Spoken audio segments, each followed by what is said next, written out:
ایک خاتون حج کی نیت سے میقات میں داخل ہوئی، پر وہ خاتون حیض کی حالت میں تھی جب اپنے ہوٹل میں آنے کے بعد اپنے میقات جو ہمیشہ کی طرح جو میعاد تھی پوری کرنے کے بعد عمرہ کرنے کی نیت سے حرم میں داخل ہوئی، آپ نے طواف کیا.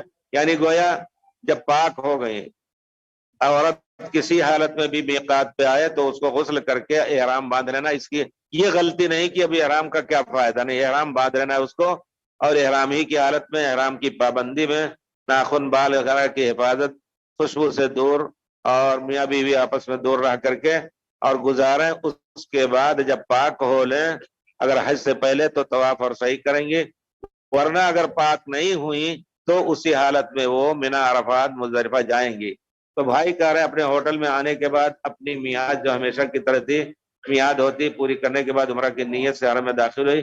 آپ نے طواف کیا، مگر صحیح کے درمیان انہیں محسوس ہوا، ناپاکی کا احساس ہوا، پھر انہوں نے اپنی حالت اسی حالت میں صحیح کیا.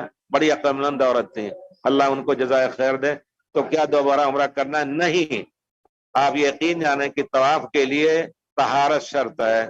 اکثر علماء کے نزدیک، بہت کم علماء کہتے ہیں کہ وہاں بھی طہارت شرط نہیں، لیکن پیارے رسول نے فرمایا ان الطواف صلاۃ، طواف جو ہے صلاۃ ہے. یعنی جس طرح پاکی صلاۃ کے لیے آپ اس میں بول بھی سکتے ہیں، نہ رکوع ہے نہ سیدھا. کس معنی میں؟